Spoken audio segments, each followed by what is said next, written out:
इस वीडियो में आप सीख सकते हैं अपने YouTube चैनल का नाम चेंज करना या फिर तब्दील करना अपने एंड्रॉयड या फिर आईफोन के अंदर किस तरह करेंगे। मैं आपको करके दिखाता हूँ एक बहुत आसान तरीका। लेकिन उससे पहले वीडियो को लाइक कर दीजिए और चैनल को सब्सक्राइब कर दें ताकि अपनी नई आने वाली वीडियो फ़ौरन से आपको मिल जाए।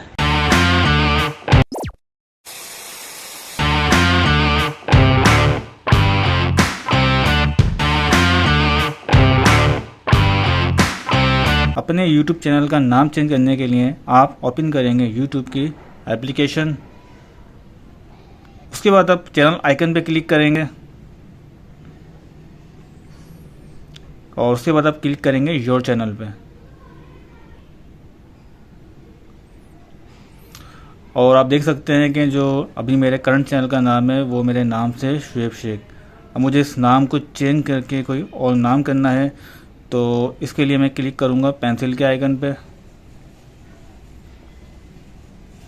और यहाँ पे आप देख सकते हैं कि सबसे ऊपर जो नाम लिखा है उसके राइट हैंड पे एक पेंसिल बनी हुई है, आप इस पर क्लिक करेंगे और यहाँ पे आप टाइप करेंगे अपने चैनल का न्यू नेम।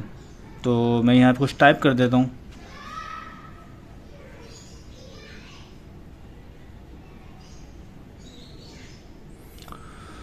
तो यहाँ मैंने अपने चैनल का नाम चेंज कर दिया है। उसके बाद मैं इसको ओके करता हूँ, बैक करूँगा। आप देख सकते हैं कि मेरे चैनल का नाम चेंज हो चुका है और आप भी अपने एंड्रॉयड या फिर आईफोन के अंदर अपने चैनल का नाम इस तरह से चेंज कर सकते हैं। तो आई होप आज की वीडियो आपको पसंद आई होगी। तो वीडियो को लाइक कर दें। तो मिलते हैं अगली वीडियो में। अपना बहुत ख्याल रखिएगा। अल्लाह हाफिज़।